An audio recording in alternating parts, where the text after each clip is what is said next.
Did you all stay up and watch the ball drop? Did you make it that late? I'm so glad that I live in Texas now because I grew up in Pennsylvania, which is on Eastern time, and you actually have to stay up till midnight to watch the ball drop, which was a lot of fun in my college days because I threw some great New Year's parties. Like, my friends are still talking about it 30 years later. Remember that time in college we did this? I try not to remember it, but But now I get to go to bed at 11. I'm thinking in a couple years I should move to the mountain time, and a couple years later. And by the time I'm 70, I'll be living in Hawaii, where I can go out and have the early bird dinner, watch the ball fall, and then go to bed at 6 o'clock. So I think it's 6 hours difference out there. So we all had a good New Year's, right? Yes. All right. But what does New Year's mean to you? Do you go by the old adage, new year, new me? Or do you look at another day, like another day in your life? Do you make New Year's resolutions? I used to make resolutions all the time. I'm going to quit smoking, going to lose weight, going to start walking, going to start journaling, going to start meditating more, all these things. Living my life as I see fit and not how other people perceive it. What about you? Last week, Reverend Sonia led you in a burning bowl ceremony. Did you release those things that are no longer suit you, that no longer serve your higher purpose? Did you at least contemplate them? Remember, you can't use old wineskins with new wine. But what does January 1st really mean? In the physical or egoic plane, it's just a time that we humans have decided that it's going to be a new year. I mean, it really doesn't matter or exist because if you think about it, when we switched from the Julian calendar to the Gregorian calendar, or it was the other way, we just sort of skipped a few months and said, oh, no, this is going to be the day. This is going to be the time now. It's just a cycle. It's purely relative. It doesn't mean a thing. If we want to see change, the important thing is that we need to get into the awareness of that. An awareness of that Christ within. An awareness of your truth, whatever that truth may be. And there's no time like the present to tap into that. Think about when you started something new. Started a new job, for example. Didn't you always start on the Monday that started a pay period? They never started you in between a pay period, right? They never said, well, start on Thursday, but the new pay period starts on Monday, so you'll get paid for those 2 days. No, you always start on that Monday. Well, think about tomorrow and all those Planet Fitness, Anytime Fitness, the Y, whatever it may be. Those places are going to be packed because nobody started there on Thursday, right? Nobody started going to the gym. I'm going to lose weight. I'm going to start going to the gym. It's the new year. I'm going to start on Thursday. Really? You start on Thursday, do 2 days, and then maybe not go during the weekend. And no, you're going to start tomorrow. You're going to start tomorrow like everyone else does, like I hope to. But remember what Glenda the Good Witch said in Wizard of Oz. It's always best to start at the beginning. And if you remember the Wizard of Oz, they started at this very small stone at a point, and then she had to walk around in circles until the stones got bigger and wider and the path got wider. And then she followed that yellow brick road. When you start at the beginning, in that state of awareness of your oneness, with that life which is lived from the inside out, not from the outside in, when you begin in the consciousness that your good is an unfolding experience from within you, that is not all waiting for you out there somewhere, begins here within you. If you're in that consciousness, those thoughts, your feelings, your love, the direction of the energy force that's in your mind is projecting itself out into the world as yourself, thereby causing things to happen as a result of where you are and what you are. If you're in that consciousness, then you're going to find that things are going to work out for you because you control your destiny. Because your destiny is not fate controlled, it's consciousness controlled. Every day you start your day, you get dressed, brush your teeth, shower, not in that order, of course. Put on your makeup or shave. Well, I don't shave every day. I shave like once a week, Sunday morning. I got to look good for y'all, whether I'm up here or just sitting out there. But somewhere along the line, we may think, or somebody may say to us, gee, I wonder if it's going to be a good day or if it's going to be one of those days. What a ridiculous thing to say. It involves a change of perception. It's just no one out there can really upset you. The day is just a day. It's going to be. It's going to happen. It can't be a good day or a bad day. What is the day going to be for you? Thomas Carlyle once said, every day that is born into a year comes like a burst of music.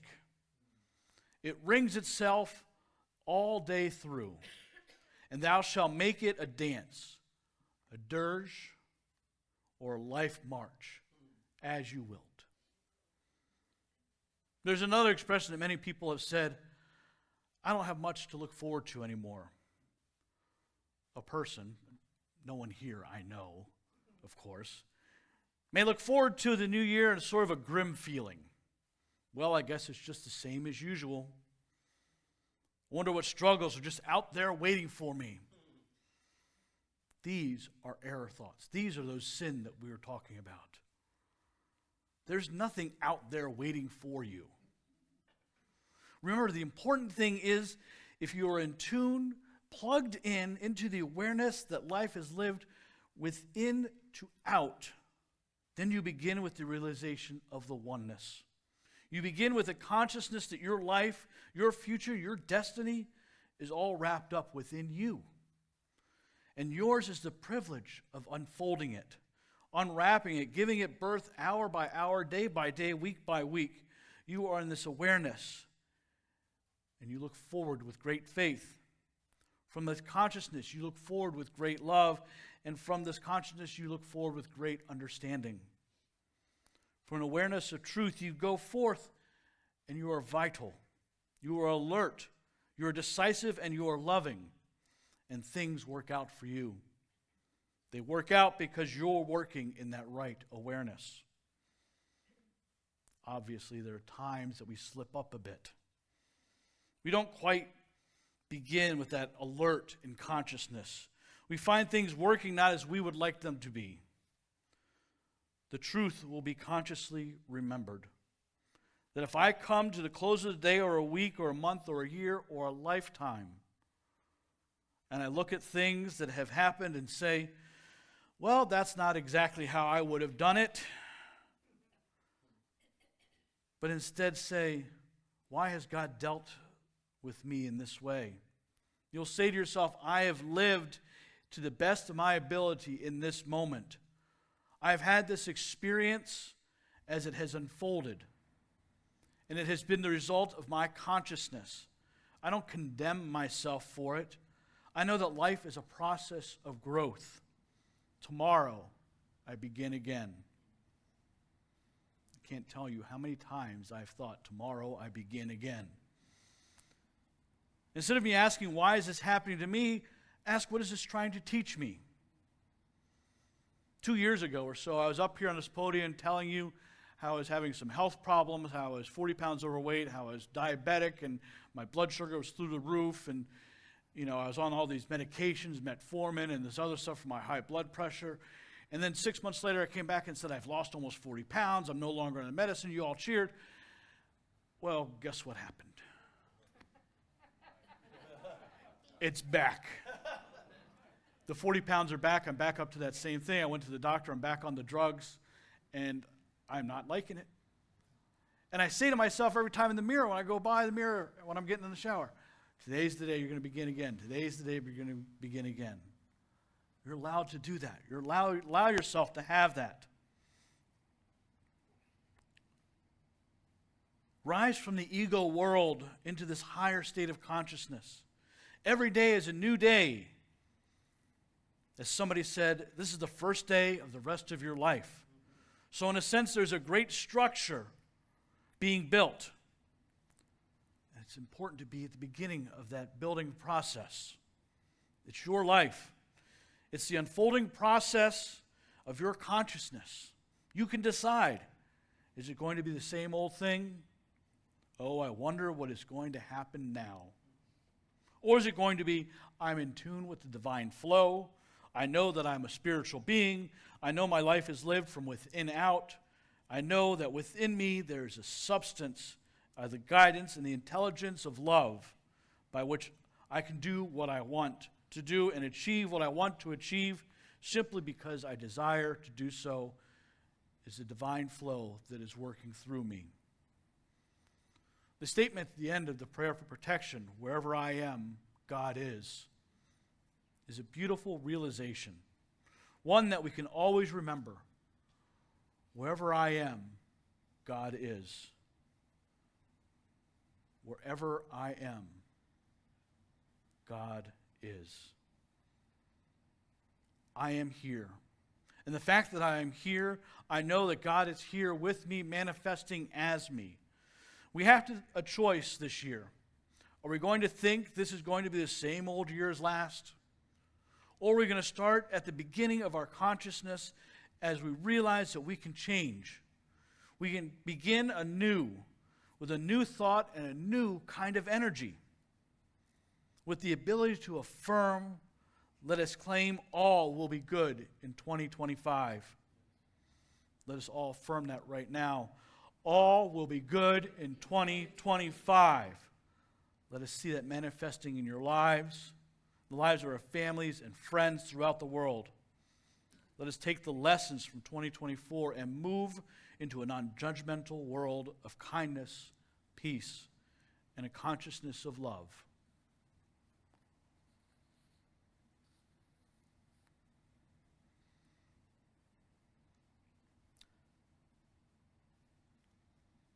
Not sure how to do this changeover. I've been thinking about it all morning. So we're just going to change over now. Move into our white stone ceremony. Our white stone ceremony is that change. It's that beginningness that I've been talking about, the adventure of it all.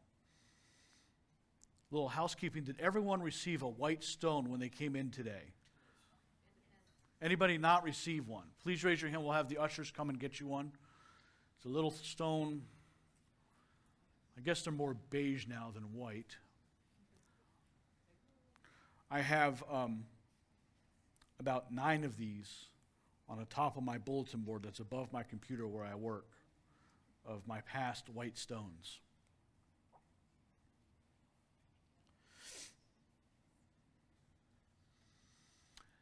As you have your white stone, I would like you to reflect quietly on that white stone in your hand. Reflect on your thoughts and feelings towards the new year. In Revelation chapter 2, verse 17, it says, "Whoever has ears, let them hear what the Spirit says to the churches. To the one who is victorious, I will give some of the hidden manna. I will also give that person a white stone with a new name written on it, known only to the one who receives it."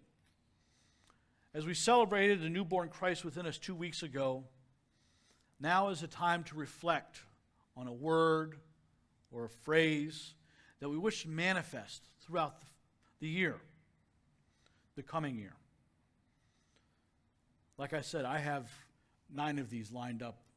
I used to have them in my car, but got too many for the little dashboard things, so now they're above the thing. The one year I wrote down "Be the Bean." Bean is my nickname from my mother. It's also my son's nickname from my wife and me. But it said "Be the Bean," and that was the year that I became the spiritual leader at the church in Unity of North Houston.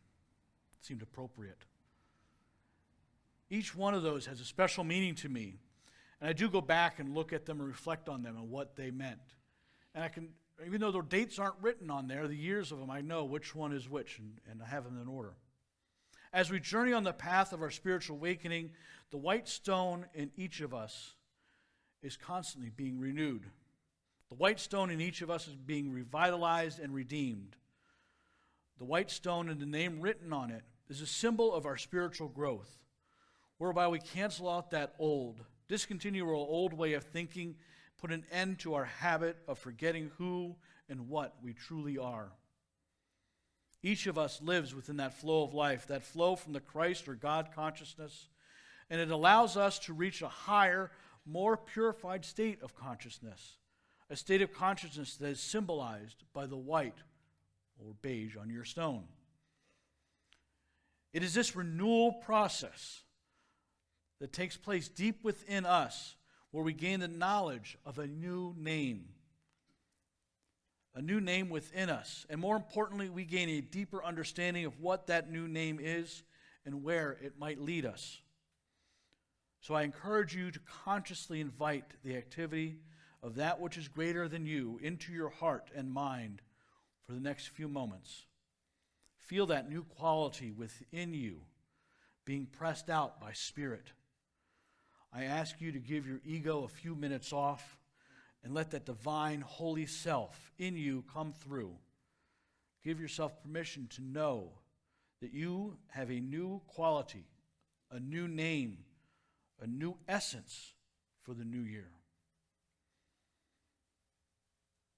Let's become still for just a moment and allow God to express through you as you. I invite you to take the white stone in your hand and know it as a symbol of a new life.